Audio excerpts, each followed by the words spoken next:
Hello दोस्तों, स्वागत है आप सबका आपके अपने YouTube channel the query actors पर। तो कैसे हैं आप सर? उम्मीद है आप लोग खुशहाल होंगे।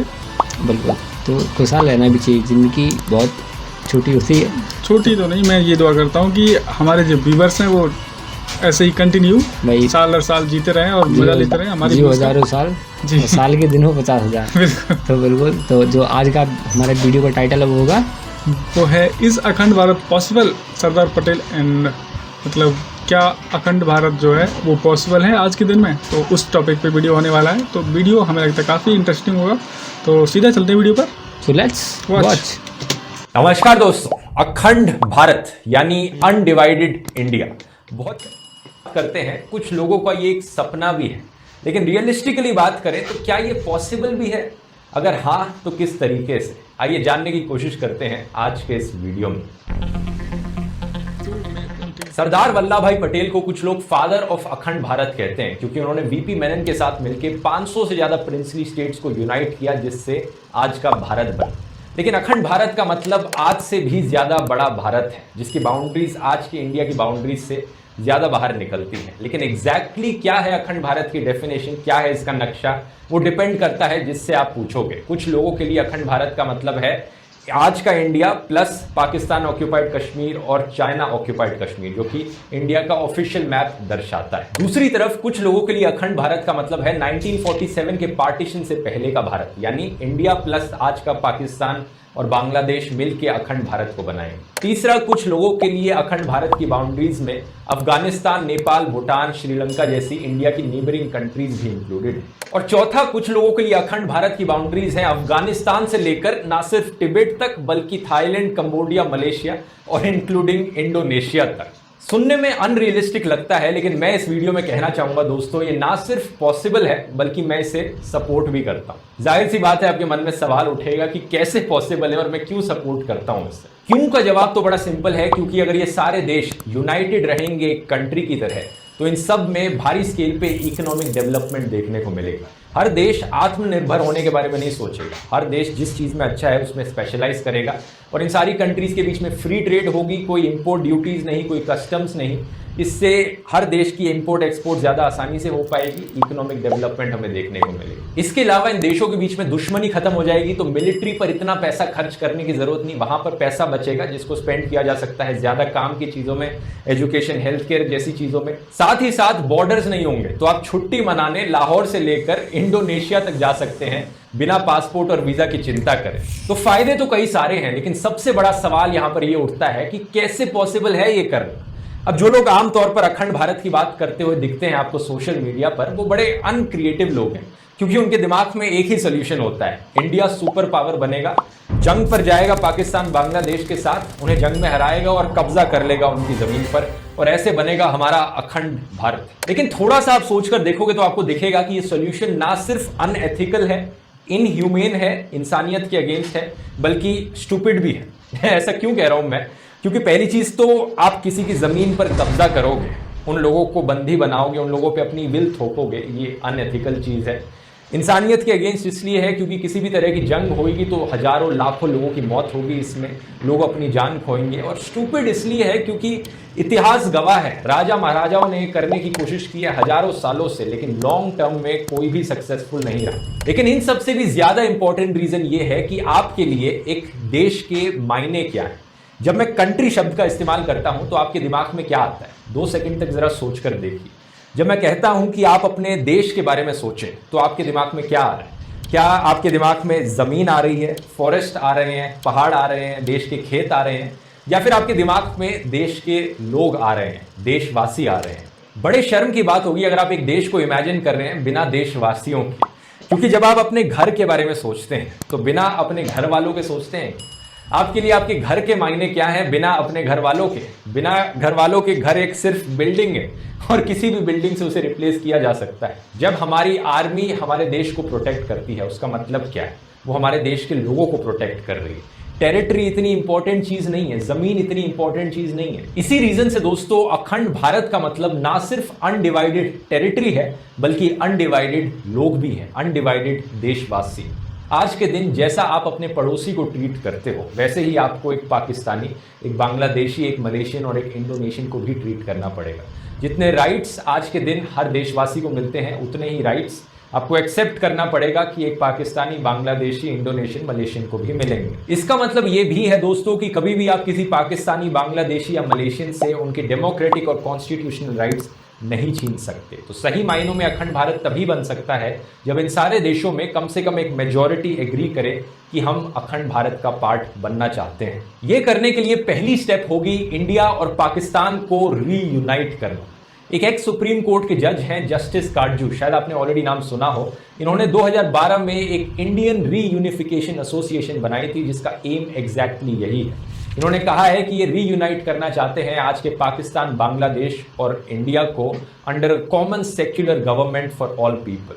इन्होंने कहा है कि ब्रिटिश ने अपने टाइम पर लोगों में बंटवारा किया, लोगों को धर्म के नाम पर लड़ाया, हिंदू को मुसलमान से लड़ाया, जिसकी वजह से ये पार्टीशन हुआ। ऐसा नहीं है कि दुनिया में पहली बार ऐसा कुछ सजेस्ट किया गया हो दोस्तों। अगर दो जर्मनी, ईस्ट जर्मनी और वेस्ट जर्मनी रीयूनाइट हो सकते हैं, अगर दो वियतनाम रीयूनाइट हो सकते हैं एक वियतनाम में, तो इंडिया पाकिस्तान क्यों नहीं रीयूनाइट हो सकते? और ऐसा भी नहीं है कि हमें एक ही सरकार बनाने की ज़रूरत है जैसा जस्टिस काटजू सजेस्ट करते हैं। ये चीज़ 3 देश 3 सरकारों के साथ भी पॉसिबल है।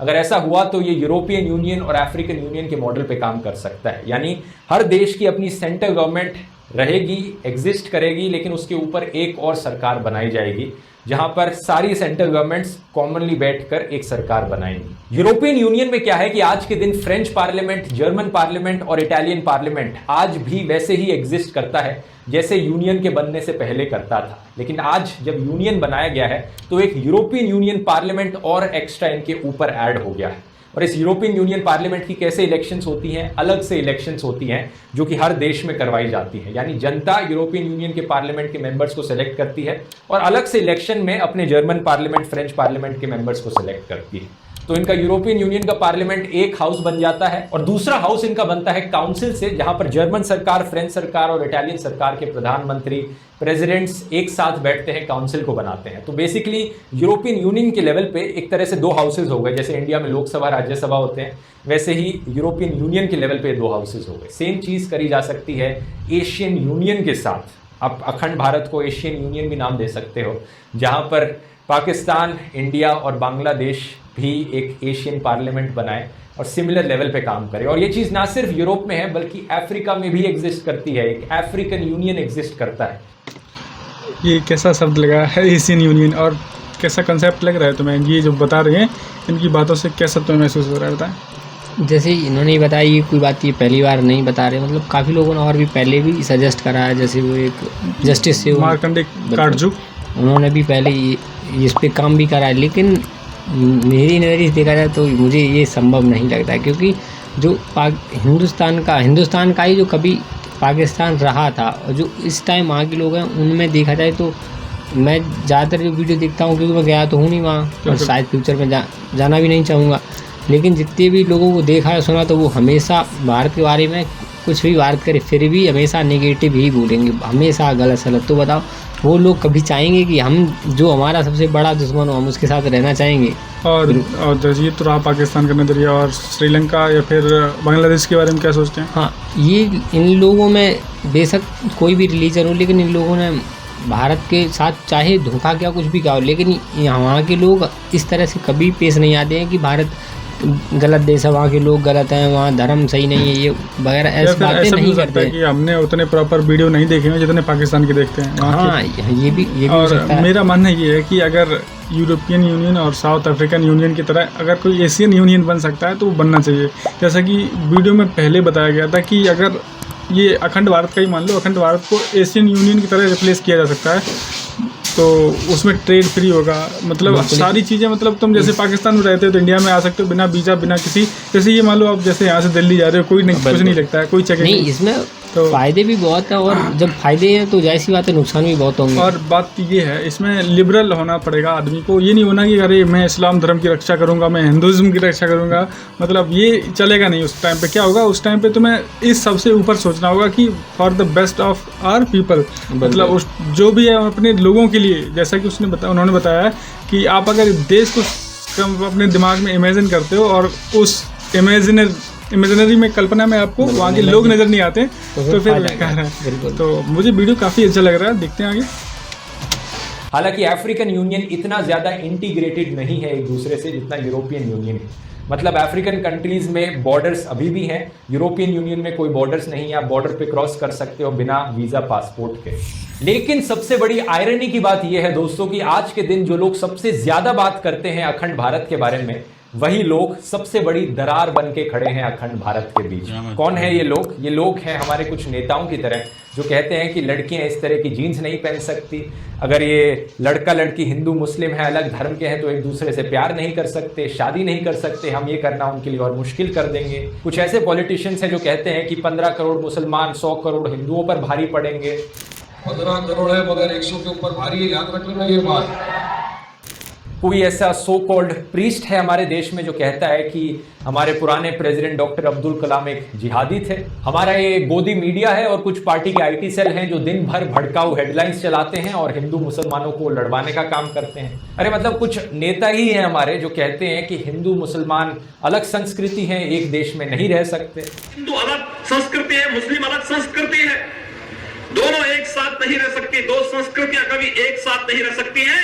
ये टकराव होगा, जरूर होगा, और जब दो संस्कृतियां एक साथ नहीं रह सकती, इसलिए इसका विभाजन असंभव ही है, अवश्य होना चाहिए। मतलब अपने देश में ही अभी जो एग्जिस्टिंग भारत है उसी में ही तुम दूसरों की बिलीफ्स एक्सेप्ट करना नहीं सीखोगे, टॉलरेंस नहीं सीखोगे, तो क्या तुम अखंड भारत बनाओगे? अब भारत के इतिहास में भी ऐसे लोग थे जैसे कि सावरकर और गोलवलकर जो अखंड भारत की बात तो करते थे लेकिन अखंड हिंदू राष्ट्र के सेंस। इनकी आइडियोलॉजी क्या थी ये मैंने आपको हिटलर वाले वीडियो में एक्सप्लेन किया था। जो हिंदुत्व आइडियोलॉजी थी ये फाउंडेशनली ही ऊंच नीच पर आधारित है कि यहाँ पर हम प्योर ब्लड के लोग हैं, यहाँ पर सब ह्यूमन कैटेगरी के लोग हैं जो हमसे नीचे हैं।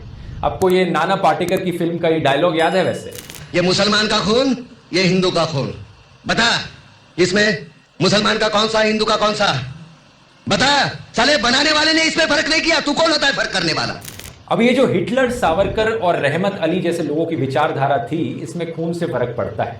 इन लोगों के लिए कुछ खून बड़ा प्योर था, कुछ खून बड़ा इम्प्योर था, कुछ खून बड़ा सच्चा था, कुछ खून बड़ा झूठा था। वैसे ये जो हिंदू राष्ट्र का टॉपिक है ये अपने आप में ही बड़ा इंटरेस्टिंग और डिटेल्ड टॉपिक है। आप कहते हो तो इस पर मैं अपना एक सेपरेट वीडियो बना सकता हूँ, नीचे कॉमेंट्स में लिखकर बता सकते हो आप। लेकिन जैसे ये अखंड हिंदू राष्ट्र का आइडिया था, ऐसी ही एक सिमिलर आइडियोलॉजी और आइडिया पाकिस्तान में भी था अखंड मुस्लिम राष्ट्र का, जिसे नाम दिया जाता है गजवा-ए हिंद, जो कि कुछ इस्लामिक टेररिस्ट प्रपोज करते हैं जो चाहते हैं कि इंडिया की टेरिटरी को ऑक्यूपाई कर ले और वहां पर भी एक मुस्लिम राष्ट्र एस्टैब्लिश कर ले। एक्चुअली हिंदू राष्ट्र शब्द की जगह मुझे हिंदुत्व राष्ट्र शब्द का इस्तेमाल करना चाहिए, क्योंकि आज के दिन जो लोग सबसे ज्यादा आवाज उठाते हैं हिंदू राष्ट्र को लेकर वो एक्चुअली में हिंदुत्व राष्ट्र की डिमांड कर रहे होते हैं। और जैसा मैंने आपको पिछले वीडियो में बताया था, हिंदुइज्म और हिंदुत्व में जमीन आसमान का फर्क है। हिंदुइज्म वसुदेव कुटुंबकम की आइडियोलॉजी को प्रमोट करता है, सारी दुनिया एक समान है, अगर किसी की सोच आपसे नहीं मिलती तो उसे एक्सेप्ट किया जाता है और टॉलरेंस को प्रमोट किया जाता है। लेकिन दूसरी तरफ हिंदुत्व में यहाँ पर एक दुश्मन क्रिएट किया जाता है और अगर किसी की सोच आपसे नहीं मिलती तो जबरदस्ती आप अपनी सोच उन पर थोपते हो। आपके जैसे कपड़े पहने वो, आपके जैसा खाना खाए वो, आपका जो कल्चर है, बिहेवियर है, सब एक समान होना चाहिए, सब उसे फॉलो करें। और अगर कोई नहीं करता तो वो एंटी नेशनल बन जाता है। हिंदुत्व की सोच इतना ज्यादा एक्सक्लूडेड फील कराती है लोगों को कि अखंड भारत तो बहुत दूर की बात है। अगर ये सोच एक हद से ज्यादा डोमिनेट करी अभी के भारत पर तो सिविल वॉर जैसी सिचुएशन क्रिएट हो सकती है और देश के और ज्यादा टुकड़े हो सकते हैं। अनडिवाइडेड रहने की जगह देश में डिवीजन बढ़ सकता है। लेकिन अच्छी खबर यह है दोस्तों कि अगर हमने सरदार वल्लभ भाई पटेल, भगत सिंह, गांधी जी, सुभाष चंद्र बोस और बाबा साहेब अम्बेडकर की इंक्लूसिव और सेक्युलर सोच और विचारधारा को प्रमोट किया देश में, तो ना सिर्फ ये मल्टीकल्चरल देश अनडिवाइडेड रह सकता है बल्कि हम सही मायनों में अखंड भारत भी बना सकते हैं बाकी देशों के साथ मिलकर। एग्जैक्टली ये यूनिफिकेशन पॉलिटिकली और एडमिनिस्ट्रेटिवली किस तरह से पॉसिबल हो सकता है ये बताने के लिए मुझे एक और वीडियो का समय लगेगा कम से कम। तो अगर आप और वीडियोस देखना चाहते हैं इस टॉपिक पर, नीचे कमेंट्स में लिखकर बता दीजिए, मैं वो वीडियो भी फिर बनाऊंगा। पसंद आया, अगर आप मेरी बात से सहमत हैं, वीडियो को ज़रूर शेयर कीजिए और मिलते हैं अगले वीडियो में। बहुत बहुत धन्यवाद। तो बताइए वीडियो देखने के बाद कैसा लगा आपको? और मैं ये पूछना चाहता हूँ कि आपको कैसा लगा, आप बताएं।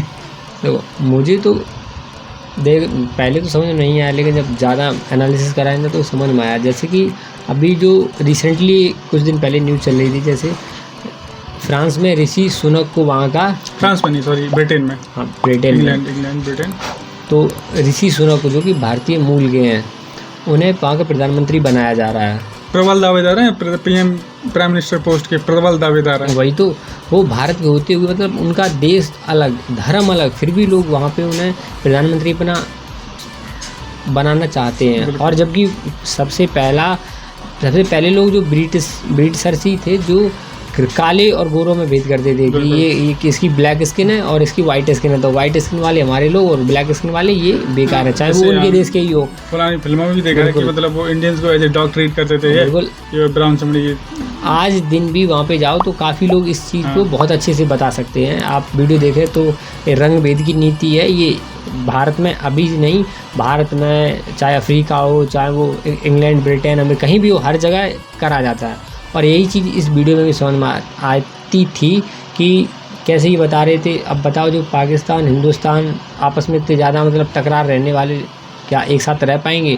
ये तो धर्म की बात हुई। जब लोग एक धर्म में होकर भी काले गोरों में भेद करते तो ये हमारा तो धर्म ही दूसरा होता है। मतलब किसी कोई मुस्लिम रिलीजन से है, कोई हिंदू है, कोई क्रिश्चियन है, तो इन लोगों में अगर चाहें तो ये जैसे मैं फिर जब वो अंग्रेज होके भी एक हिंदुस्तानी को अपना प्रधानमंत्री बनाना चाहते हैं, मतलब पसंद करते हैं उन्हें एज ए प्राइम मिनिस्टर, तो हम लोग भी अगर चाहें तो सभी जो देश जितने भी डिवाइड हुए हैं और वो भी अंग्रेज़ों ने अपने फ़ायदे के लिए बांटे थे, और जिससे हम सभी को लॉस होता है। अगर किसी को यहाँ से बांग्लादेश जाना हो, मतलब दूसरे बिल्कुल बांग्लादेश जाना हो, म्यांमार जाना हो, कहीं भी जाना हो तो वीज़ा, पासपोर्ट, टैक्स, पता नहीं क्या क्या देना पड़ता है। और आप इमेजिन करो, क्योंकि अभी तो ऐसा कुछ पॉसिबल नहीं है, आप इमेजिन करके देखो, अगर आप मान लो एज ए सैलानी कहीं घूमने जाते हो, आप कहीं इंडोनेशिया निकल गए आप, या फिर क्या बोलते हैं श्रीलंका गए, तो आपको इन सभी के लिए आपको अलग से परमिशन लेनी होती है उस देश की। और मान लो ये आप ही की कंट्री, फिर आप जैसे आप अपने यहाँ से गांव से अपने ज़िला जाते हो, ज़िला से मान लो अपनी राजधानी दिल्ली जाते हो, वैसे ही आप उस देश में भी जा पाएंगे अगर ये पॉसिबल हुआ तो। और पॉसिबल क्या, मुझे ये कंसेप्ट काफ़ी अच्छा लगा, जैसे बताया कि ना यूरोपियन यूनियन के ही कंसेप्ट पे एशियन यूनियन को बनाया जा सकता है, ऐसे इसे हिंदी में अखंड भारत भी कह सकते हैं। और ये भी जो आप कह रहे हैं ये भी सही है। जैसे कि हम अगर इसी चीज़ को कॉपी करते हैं तो इसमें कोई गलत नहीं, क्योंकि हमारा संविधान भी काफ़ी और अदर कई देश हैं, बिल्कुल हर पहले जो हमारा कानून बना है काफ़ी देशों के कानूनों से मतलब मिलके बना। वहाँ के कानूनों को लोगों ने एनालिसिस किया, पढ़ा, समझा, अरे ये चीज़ सही, चलो ये उठा के यहाँ से अपने संविधान में रख लो, मतलब ये यहाँ की बढ़िया है, यहाँ से ले लो, बिल्कुल जो जहाँ का अच्छा लगा बढ़िया ये है तो वहाँ से ले लिया, जापान का ये बढ़िया है तो ये ले लिया। मतलब वही है, हमें जो चीज़ करनी है, जैसे कि मान लो अगर हमें एशियन यूनियन या फिर अखंड भारत बनाना है तो वो चीज़ हमें थोपनी नहीं है किसी के ऊपर, ना ही हम वॉर पे जाके उसे जीत सकते हैं। बिल्कुल वॉर पे अगर जाएंगे कितना सोचो भाई, तो जीत भी लिया तो फायदा क्या, आपके भी बहुत ज़्यादा लोग मारे जाएं और जो सामने वाली कंट्री उसके भी, तो फिर ऐसे देश का लेके करोगे क्या? बिल्कुल। और जैसा कि ये यूरोपियन यूनियन में एग्जिस्टिंग वर्तमान में है, प्रेजेंट में भी पता चल रहा है, तो उसी तरफ पे अगर बन जाए तो कितना बड़ा रहे। मुझे तो सोच के बड़ा आनंद आ रहा है इसमें कि पाकिस्तान से सीधा हम जो काबुल जा सकते हैं, काबुल में लंच करके आराम से कुछ भी वहाँ पे माउंट केटू देख सकते हैं, कश्मीर, कराची, लाहौर कहीं भी घूम सकते हैं। उसके बाद इधर बांग्लादेश में ढाका, म्यांमार और इधर इंडोनेशिया, थाईलैंड वगैरह कहीं पे भी जा सकते हैं। और बताओ उसमें हमें कुछ भी नहीं, ना तो हमें सिर्फ एज ए फ्री पैसे ही खर्च करने होंगे, ना किसी चीज़ की परमिशन, ना कोई चेकअप। और देशों के लिए क्यों अच्छा होगा, क्योंकि वहाँ पे फ्री ट्रेड होगा। मतलब जैसे कि आप इंडिया में एक राज्य से दूसरे राज्य में जब सामान भेजते हैं तो कुछ भी नहीं लगता है, उसी तरह से एक देश दूसरे देश को जिस चीज़ में अच्छा है वो भेजेगा। भैया हमारे यहाँ ये अच्छा होता है, चावल अच्छे होते तो आप ले लो, वहाँ से आलू बढ़िया आ गया, जैसे पाकिस्तान का प्याज वगैरह बता रहे हैं बहुत अच्छा होता है, या फिर तो वही चीज़ है। अब जैसे ड्राई फ्रूट है, ये तो वो वहाँ पे अच्छे होते हैं। तो अगर ये चीज़ हो गई तो सोचो कितना आनंद आएगा, है ना? बिल्कुल। और क्या कहना चाहेंगे? बस मैं तो यही कहना चाहूँगा कि अगर ये सपना दोहराया जाता है तो ये सरदार वल्लभ भाई पटेल का जो सपना था उसे बिल्कुल एज ए वही सपना है। और जैसे उन्होंने 512 रियासतें मिलाई थी, उनका भी वीडियो देखा मैंने, बड़े अच्छे इंसान थे। और मैं ये इस वीडियो के लिए जो वीडियो आज हमने देखा है इसके लिए ध्रुव भाई को बहुत बहुत थैंक यू कहना चाहता हूँ। इतना अच्छा और कंसेप्चुअल रखा हुआ है उन्होंने कि उन्होंने ये बता दिया कि मतलब क्या चीज़ किस देश के लिए बेटर है और क्यों मतलब ये चीज़ होनी चाहिए और इससे वो क्यों एग्री करते हैं। जैसा कि बताया कि बहुत ज़्यादा हमें मिलिट्री पे नहीं खर्च करना पड़ेगा, हम इतने हथियार नहीं खरीदेंगे, नहीं बनाएंगे, वही चीज़ है। नहीं, अपनी सुरक्षा करना ज़रूरी है, पर ये जब ये इतने सारे कंट्री मिल जाएंगे फिर हमें किसी से लड़ने का आसपास वालों से ज़रूरत ही नहीं। एक दो जो बच्चे भी रहेंगे नहीं आना चाहेंगे तो कोई दिक्कत नहीं, पर वो लड़ना नहीं चाहेंगे क्योंकि उन्हें पता है जैसे जो यूनियन कंट्रीज़ हैं उनकी आर्मी देख लो आप, काफ़ी सारे देश मिल गए, उनकी एक आर्मी की दिक्कत एक जगह खड़ी कर दो, खत्म। अभी यह है यूरोपियन यूनियन पे कोई क्यों नहीं मतलब हमला करता, क्योंकि वो यूनियन है। अगर मान लो इटली पे ही किसी ने हमला किया तो पूरा यूरोपियन यूनियन उस पर हमला करेगा पर्टिकुलर कंट्री पे। जैसा कि अभी बता दिया था कि अगर पोलैंड पे आप हमला करोगे, रशियन को सीधा बोला था कि यूरोपियन यूनियन के खिलाफ हुआ, क्योंकि जो पोलैंड देश है वो यूरोपियन यूनियन में आता है और यूक्रेन थोड़ा मतलब यूरोपियन यूनियन में जाना चाह रहा था, तो रशिया ने कहा अच्छा तुम जाओगे, ठीक है तो पेलते हैं हम, और उसको पेल पाल के आज इतनी बुरी हालत कर दी है, वहाँ पे कुछ भी नहीं हो रहा। तो मतलब युद्ध से नहीं जीता सकता। सोचो रशिया कितना पावरफुल है, उसके पास अच्छे हथियार हैं और उसने यूक्रेन को नहीं मतलब अभी तक हरा पाया और इतना तरह हो गया वहाँ पे। तो हम लोग युद्ध के जरिए नहीं जी सकते हैं। बात है कूटनीतिक और फिर मनोविचार, लोगों की विचारधारा बदल के ये उन्हें समझा के कि भैया आपके लिए ये बेहतर है, आपके लोगों के लिए बेहतर है, इससे गरीबी या फिर अनएम्प्लॉयमेंट या फिर बेरोजगारी ये सब खत्म हो जाएगी। ये सब बोने चीज़ रहेंगे, आप खुले दिल से कुछ भी कर सकते हैं, है ना? बिल्कुल सही। तो हमें तो वीडियो अच्छा लगा और आपको वीडियो अगर समझ में अच्छा लगे तो आप हमारे यूट्यूब चैनल को सब्सक्राइब करना बिल्कुल ना भूलें, और यही सेम चीज़ आप ध्रुव राठी भाई के चैनल पर भी कर सकते हैं। तो थैंक्स बोलोगे ध्रुव राठी को? बिल्कुल भाई, हम दोनों की तरफ से ध्रुव भाई को बहुत बड़ा थैंक यू, क्योंकि इन्होंने जो चीज़ समझाई है शायद ही हमें पढ़ के ही समझ में आई, क्योंकि जब पहले एक वीडियो देखा था विवेक बिंद्रा का, जैसे कि जिस भारत में हम रह रहे हैं कि इस भारत को कैसे सरदार वल्लभ भाई पटेल ने एक बनाया था, क्योंकि बिल्कुल उस टाइम भी काफ़ी और ज़्यादा पाकिस्तान बांग्लादेश के बाद भी और ज़्यादा हिस्से होने वाले थे, लेकिन उन दोनों की वजह से हमारा देश आज सही सलामत है। और वही चीज़ ये बता रहे हैं कि उन्हें रीयूनाइट फिर से करा जा सकता है। तो अगर ये पॉसिबल है तो और वी आर वेरी हैप्पी। क्या नाम जो नेता होते हैं, नेता तो अपनी राजनीति चमकाने के लिए भड़काऊ भाषण बोलते हैं। क्या कुछ लोग भी होते हैं ना जो हम लोगों में ही कुछ, तो वो ये चीज़ एक्सेप्ट नहीं कर, मतलब उन्हें अगर कहा जाए तो उन्हें बड़ी दिक्कत होगी, लेकिन अगर ऐसा होता है तो कुछ नहीं, जैसा कि उन्होंने बताया भी कि ये चीज़ मतलब एक मान लो समाज के लिए काल है। बिल्कुल सही। तो अगर ये चीज़ हो भी जाए तो कुछ लोग हैं उन्हें दिक्कत होगी, पर धीरे धीरे क्या होता है एडजस्ट करने। मेजोरिटी ऑफ परसेंटेज पीपल वो मतलब थोड़ा सही रहेगा, क्योंकि जो मेजोरिटी अगर 80% है 20% मान भी नहीं रहे तो क्या दिक्कत है, मेजोरिटी तो है। बिल्कुल सही। तो मिलते हैं आपसे अगली वीडियो में, जब तक के लिए जय हिंद।